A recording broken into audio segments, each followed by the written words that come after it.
this is Mohammed Sanjeeb Hussain from the CPJ, and today we have with us Tasnia Khandokar, CPJ's research associate, and Samira Munzoor, who is a research development fellow at CPJ. এবং যদি আপনাদের মনে থাকে আমরা আগের একটা এপিসোডেও এসেছিলাম, and then that went on for too long, and then we realized যে না, আমাদের ফিল্ডওয়ার্ক নিয়ে অনেক মজার মজার কথা আছে যেগুলি আমরা আলোচনা করতে চাই, বাট সেটা আমরা একটা আলাদা এপিসোডে করব. So that's why we're here today. Guys, where did you do fieldwork recently? So we recently returned from Jashore and Satkhira. So we were trying to explore the border between Bangladesh and India in that so the Bhola land port, essentially, close to that area. But yeah, it's been very, very interesting, to say the least. Funnily enough, I had applied for a conference visa to India like 2 weeks before we went for fieldwork, and visa dite deri korechilo, diyeche but dite deri korchilo, kintu while that was taking time, like while it was being processed, I was 2 feet away from the Indian border, so I was like ki chole jabo naki. But no, definitely it was so it was very intriguing, and I think I was reminded again that people in these small pockets of areas that we sometimes, being in Dhaka, don't interact with, have just so much, not just potential, but their stories are so impactful. And I think that's one of the biggest things that I took from my fieldwork there. Just speaking to people who, stay and know their community, have been working for that community for years and years and years. And, coming from a perspective of like, what project next or what to do next? We'll find a new problem to solve because this one's not interesting anymore. I think it was quite a challenge. It was quite a challenging sort of a rhetoric. And eta hote pare. But what was this research about? What were you researching? So this wasn't exactly a research per se. This was more of, okay, we need to go into a geographic location. We need to understand how, at least start to develop to understand how the intersections of climate change, migration, and fragility are coming together along Bangladesh-India borderlands. So it's this like what we the fancy way of calling the triple nexus of like climate change, migration, and conflict. But so we wanted to move away from our desk research. Obviously, like there are a bunch of reports and everything that has been written on this, like the intersection of these 3 things. But we wanted to see how, begin to understand how this is playing out or happening in Bangladesh, especially in the border areas. So this research was, it's more of a scoping study than a research. So we're trying to understand what kind of questions we need to ask and explore when it comes to climate change, migration, and governance in the Bangladesh-India borderlands. So this was following a desk research where we tried to, and consultations with some climate experts and researchers, that we identified, okay, we need to go to the southwest of Bangladesh to see how this migration is working or how this climate change is affecting people, and if there is a linkage or not. So in a way, it was trying to test out some assumptions related to climate change and migration, because the idea is like the way that it's often communicated is like we have this image like there's like mass movement of people moving together in one line, going into another country due to some like catastrophe or something. So it was kind of like trying to see, okay, what are the realities of climate change and migration? And after talking to some experts and journalists and academics, everyone suggested that we go to Satkhira, because they suggested that there is a movement of people across the border. There's a huge, as we know, like a huge element of climate change. Like that area is like often impacted by big cyclones, sometimes one after the other every year or every 2 years. So that's why we were there. So we tried to talk to NGO workers, civil society organizations, community members. As Tasnia was saying, we also went near the Bhomra port, Bhomra land port, which is the second largest land port in Bangladesh. And it was just really interesting to walk along the border. And there isn't a lot of, you imagine like there to be a wall or fence or something, but it wasn't there. It was this one, there was this one point there where there was this small Indian flag flying from a bamboo. And so the person who was showing us around, he said, okay, that's India. That's how you understand the border. So and I remember Tasnia pointing out this goat. Was it a goat or a cow? A cow. A cow. There was a cow, and we were trying to figure out, like, okay, is this cow inside India or is this cow inside Bangladesh? So that's just to visualize, like, how difficult it is to tell where the border starts or ends for, like, especially those coming in from outside. Obviously, like the people living around that area, they know better, like where the border begins and ends. And I think it also sort of told the story of when an external sort of government that does not know you personally draws a border between your house and your brother's house. What do you do then? Why is that movement politicized now? The locals have to adapt to the new normal. And I think, going there and speaking to people was interesting. And I remember someone saying, Bangladeshi side age উঠে, Indian side. পাশাপাশি border, তাও বাংলাদেশিদের আমটা ভালো হয়, মজা হয়. So I think what really called out to me a research a time tukute is how we were just walking on the street and soaking up information, soaking up this is their daily life, this is what happens, this is their normal, and I think it was always at the back of our heads, when we write about this or when we gather all this information together, that we give precedence to them, because essentially it is their story that we're trying to tell. Guys, আমি অন্য একটা প্রশ্ন করতে চাই, সেটা হচ্ছে গিয়ে the process of doing the field work. So for instance, I mean, মনে করো I've done field work in Ukhia, down south, east, Cox's Bazar, etc., etc. But আমি তো একটা ছেলে. এখন I'm curious and I want to know that as two female researchers going out to the borderlands essentially, what was it like for you guys? How did you experience doing fieldwork? Was it different? Was it the same?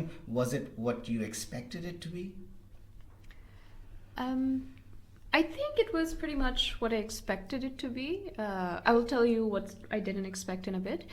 But I think overall it was fine, especially because we had really good hosts who helped us around, showed us around. We wouldn't have been able to do what we did if it wasn't for them. And those were people, specifically colleagues working with BRAC NGO with their climate change and their migration departments. So they really helped us around, and I think they supported us a lot, which made a lot of things possible. If I'm thinking from a gendered experience, I think let's say if I was not as cautious or as careful about my own physical security, I would have just gone off to Shamnagar down in the south and just stayed there. Or I would have felt more comfortable, let's say, just going into a bit more remote areas by myself, or like with Tasnia, if I didn't have to think about her safety as much. So that's definitely one thing that's always, in the back of your head. Okay, I'm going there, how will I be perceived? Or what are some safety things I need to think about? Even if nothing happens, these are just things you grow up with and you always have to think about. Also, thinking about the way you dress, what to take, what to wear, just being mindful of those things, I think, become quite important. And also, and for this research and also research in the past, I think sometimes it has helped being a woman, because it gives, as a female researcher, that it gives me access to other women quite a bit more easily, which adds to my benefit. Yeah, I think those were the overall things that I would say. Yeah, I think as female researchers, there's a certain amount of time that we have to allocate to making sure where we're staying is safe, the people are like trusted, is that who recommended it. It cannot be just a random place. And I think, yeah, if I was a guy, I wouldn't have put that much energy into making those decisions, or really checking if like, okay, safe naki na arki. Obviously safety is important for everybody, but it's a different kind of safety. I remember like one day, Samira apu, we had just come back from our fieldwork, and she was sick emnite, and tarpor she just wanted to rest. So ami hocche eka dinner korte jacchilam. It was just the hall next to where we were staying, but raat 8টার দিকে just eka eka হাঁটছি. And I don't think, like, it was... Where was this? It was in Tala, in Satkhira. It was, মানে যেখানে আমরা, মানে most of our conversations হচ্ছিল আর কি সদরে, কিন্তু তালা একটু দূরে, মানে ভালোই দূরে, কিন্তু জায়গাটা was really nice. It was Uttaran hosted us, and for those who have visited, it's a beautiful place. But ওই মোমেন্টে কেউ নাই, মানে জাস্ট ক্রিকেটসের আওয়াজ, আর আমি হচ্ছে যাচ্ছি ডিনার খেতে, আর ওই ডিনার হলেও শুধু আমি। এখন মানে নেটফ্লিক্স ছেড়ে, হ্যাঁ হ্যাঁ হ্যাঁ, তো এখন জাস্ট একজনই, তো সেও আমার জন্যই ওয়েট করছে। এখন আমিও বসে আছি, এখন ভাবছি যে নেটফ্লিক্স ছাড়লে কি ব্যাপারটা একটু কাম করবে নাকি আমাকে, যে আমি কিছু দেখে দেখে খাচ্ছি নাকি জলদি জলদি জাস্ট খেয়ে দৌড় মারবো। But it's a question. I wonder if a male researcher has to, really think about a lot of things. And, we do have access to women, and that's brilliant. But it's always like, arekjon jodi mane, if you had gone with me, I would also that would be an opportunity to see যে আপনার সাথে যখন মানুষ কথা বলছে, specially ফিল্ডে যখন আমরা র্যান্ডমলি কনভারসেশনস পিক আপ করার চেষ্টা করছি, ওটা কি মানে আরো ন্যাচারালি হওয়া পসিবল নাকি না, that is always a question in my mind, but that I think that is something that will always stay. But yeah, আরেকটা এক্সাম্পল বলি, হ্যাঁ। Sure. So when we were near Bhomra Port, there were these like little shops by the side of the road, and those were usually like tin shed, সামনে একটা just প্লাস্টিকের কাপড় দেওয়া, ভিতরে খুব একটা দেখা যাচ্ছে না, সামনে একটা সাইন দেওয়া যে এখানে কি জানি ফরেন ট্যাক্স বা কি একটা জানি অনলাইন একটা কি জানি পেমেন্ট করতে হয় ইন্ডিয়াতে যাওয়ার আগে, সো ওগুলো করা হয়। So it was just very intriguing to me. Like there were these like little service points, informal যাই বলা হয়, service points যে সাইডে যে আচ্ছা এখানে এই প্রিন্ট করা হয়, কপি করা হয়, মানে বেসিক্যালি লাইক টেকনোলজি সার্ভিসেস দেওয়া হয় বা অনলাইন পেমেন্ট করার থাকলে ওগুলো করা হয়। So I was really curious to go in and see, okay, what is inside? Who do I talk to? But a voice in my head was stopping me from that, saying like, okay, don't go in. It looks a little I don't know what's on the other side, maybe don't take that risk. But if I wasn't so careful about our security, maybe I would have just been like, ekhane ki keu ache, like just gone in and started the conversation there. Achha, I have a question. Do you think je if these kind of visits tomar jodi aro frequently hoy, tahole ki ei caution ta dhire dhire ki kome ashar সম্ভাবনা আছে, naki is this like a constant thing that you will have to consider?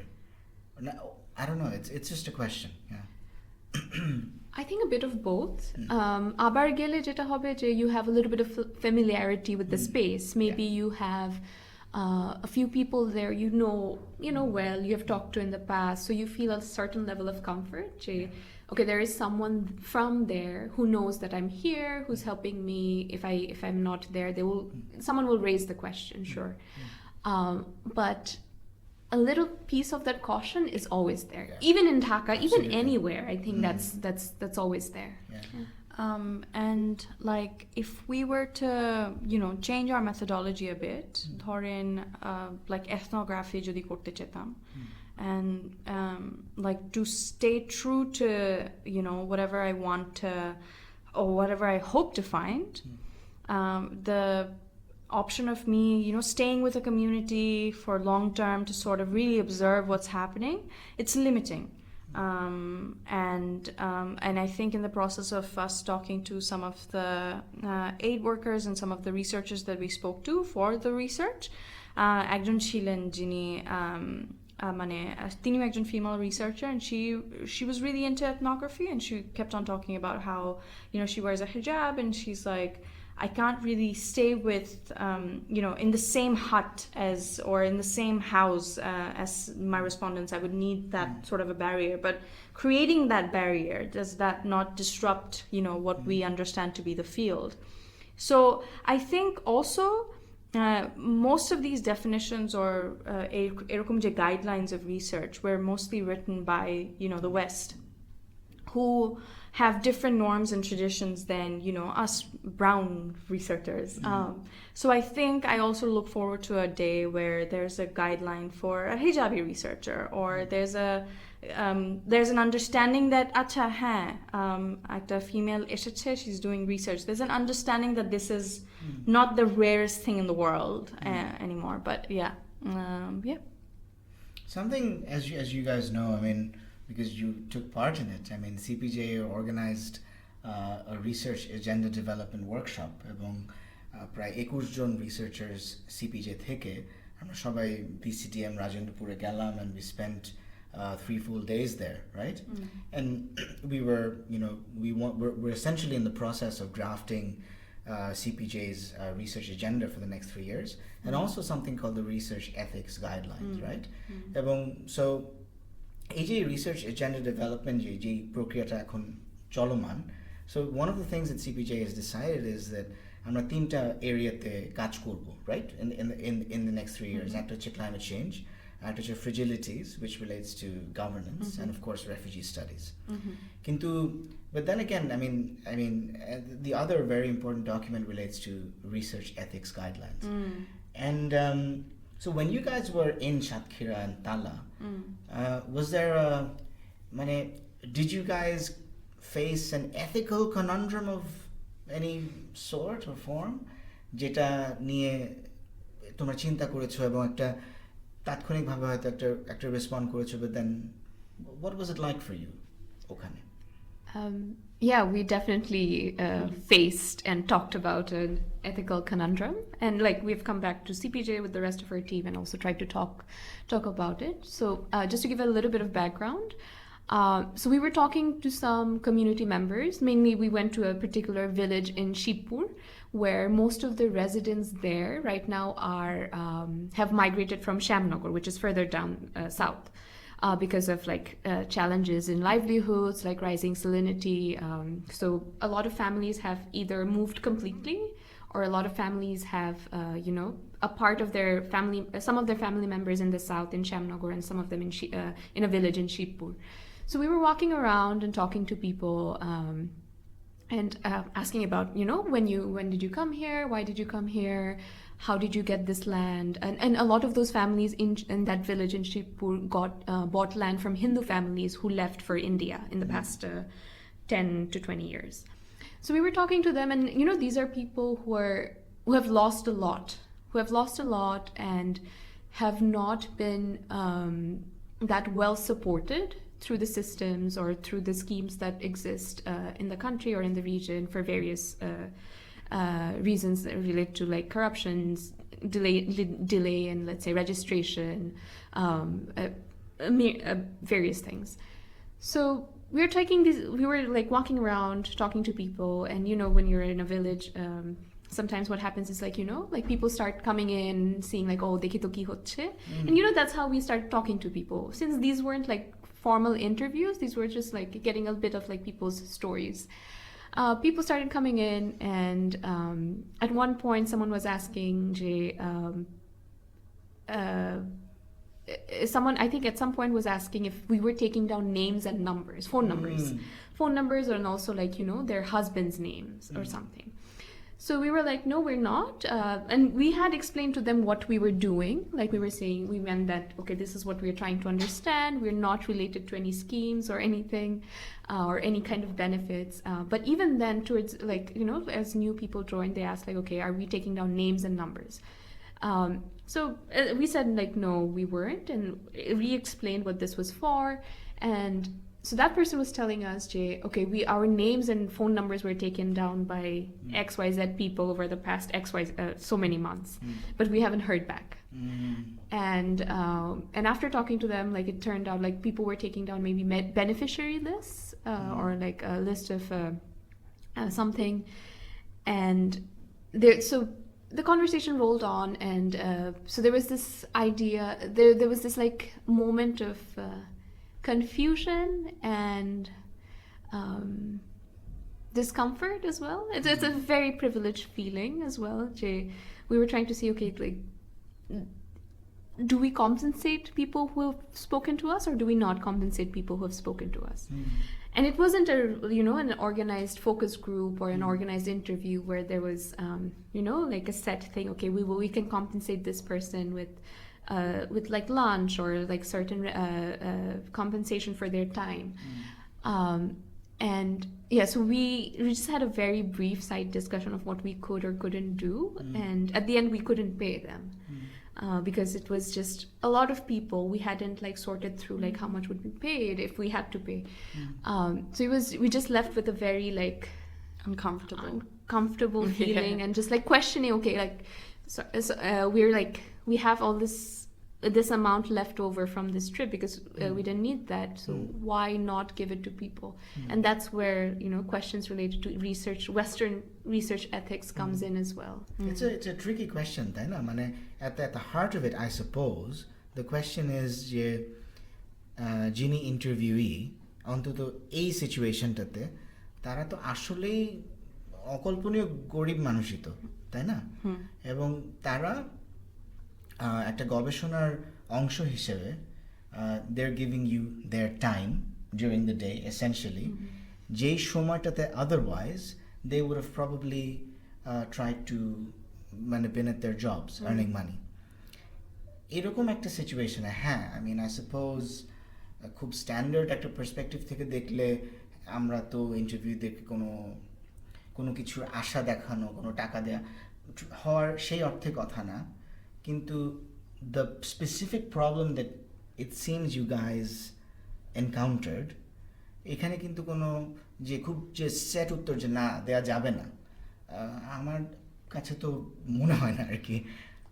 One of the factors was that since we were being hosted by another organization and all their employees were taking us around and helping us do the introductions, we also didn't want to set a precedence for that particular organization that when they come into the field that they are expected to pay. But at the same time, why that that feeling of being uncomfortable has lingered on and it continues to is because আমার কাছে যদি একজন random কেউ এসে research question জিজ্ঞেস করতো, হয়তো আমি একবার এঙ্গেজ করতাম, দুবার এঙ্গেজ করতাম, কিন্তু when we identify potential vulnerable spots or spots where অনেক রিসার্চ করার অনেক প্রশ্ন আছে, আমাদের প্রশ্ন আছে, কিন্তু we pose it as if it is their responsibility to also provide us with answers. And so when we humanize our respondents and not treat them like acha na ora heno শিবপুরের এই মানুষটা যাদেরকে আমাদের বুঝা লাগবে, ওদের pattern কি, ওদের life history কি, ওদের সবকিছু বুঝা লাগবে আমাদের, বাট একটা মানুষের মতো যার সাথে আমি পাশাপাশি একসাথে চা, আমরা দুজনেই চা পছন্দ করি, when you humanize your respondents, you realize that would you ask yourself, like, would you be put through this continuous process of like asking questions without like what am I getting out of it? And we receive these questions directly na holeo we've been asked this from Rohingya refugee situations or from the refugees themselves, like এটার পরে প্রশ্ন জিজ্ঞেস করলা about all of this, who are you going to tell, who are you going to advocate on my behalf, আমাদের লাভ কি? Exactly, আমাদের লাভ কি? এই প্রশ্নটা যদি আমি করতে পারি, and if I have the privilege and the agency to ask that question and stop someone from prying into my life, then how do we see that in research, and especially in areas that are continuously going to আমরা identify করে ফেলেছি যে এটা একটা ভালো area, এখন দেখা লাগবে, and climate change is one of them. এখন সো সবাই আসবে একটার পর একটা team asking the same questions, এসে চলেও যাবে, and that's the point. There's that disconnect. ভালো রিসার্চারের মনে এটাও কিন্তু ডিসকমফর্ট হওয়ার আরেকটা কারণ, Absolutely. যে আমি তো গেলাম তারপরে আমি চলে আসলাম। আমি জাস্ট একটা এক্সাম্পল দেই, I think I am being able to relate to what you were saying. তো গত বছর, এটা তো না 2000, আচ্ছা মানে আইদার গত বছর বা তার আগের বছর, সিপিজে একটা টিম আমরা কিন্তু ভাষাঞ্চরে গিয়েছিলাম, রাইট? এবং যেখানে fieldwork করার জন্য, এবং at length over about 5 days we spoke to many Rohingya refugees living on the island. ওখানে যে RRRC যে রিপ্রেজেন্টেটিভস আছেন ওনার সাথে কথা হচ্ছে, অ্যান্ড ওখানে যে নেভির যে যারা আছেন, মানে we spoke at length with them. কিন্তু একটা তো সময় আসলো যখন আমরা চলে যাব সেখান থেকে। তো ওই 4-5 দিন আমরা যে ওখানে ছিলাম, একজন পার্টিকুলার রোহিঙ্গা রেফিউজি যার একটা রিক্সা ভ্যান ছিল, আমরা মূলত কিন্তু পুরো আইল্যান্ডটা ওকে নিয়েই ঘুরতাম। এবং অ্যামাং আদার থিংস ওর সাথে আমাদের কথা হয়েছে, দীর্ঘ আলাপ হয়েছে আর কি। তো অন দ্য লাস্ট ডে যখন আমাদের ওই নৌকায় উঠতে হবে এবং আমরা চলে যাব ওই স্পিড বোটে, তখন ও কিন্তু আমাদেরকে বিদায় জানাতে এসেছিল। এবং আমার কাছে যে জিনিসটা পার্টিকুলারলি খুবই ট্রাবলিং এবং আমার খুবই ডিস্টার্বিং লেগেছিল, যে মানে আমরা বাংলাদেশে, আমরা তো এই আইল্যান্ডে আসলাম, গবেষণা করলাম, অনেক ইন্টারভিউ নিলাম, কিন্তু আমাদের কিন্তু ওই সুযোগটা আছে, যেহেতু আমাদের right two freedom of movement আছে, আমরা আসতে পেরেছি এবং সময় মতো চলেও যেতে পারছি। কিন্তু আমাদের যেই তথাকথিত যে সাবজেক্ট, সে কিন্তু আমাকে বিদায় জানাতে এসেছে, কিন্তু সে কিন্তু নিজেও জানে যে এখান থেকে সে এত সহজে যেতে পারবে না। জিনিসটা কিন্তু খুবই আর কি। এবং ইফ আই মে অ্যাড, এই রাইট টু মুভমেন্ট নিয়ে কিন্তু আমাদের আমি লিখেছি, মানে খুবই গুরুত্বপূর্ণ একটা issue, the freedom of right to movement of Rohingya refugees on the Bhasan Char island, এটা নিয়ে কিন্তু লেখালেখি হয়েছে, এবং this is something that really needs to be picked up among other things. But yeah, this has been a really intriguing conversation. So thank you for taking part, guys. It was really nice to have you again. Yeah, thank you. And I think we should have another episode where we talk about what we are writing after the scoping study on Satkhira and Jashore. I look forward to that. Yes. Great. That'd be great. Thank Thank you, Sanjeeb. Thank you. Thank you, Bye. guys. Bye.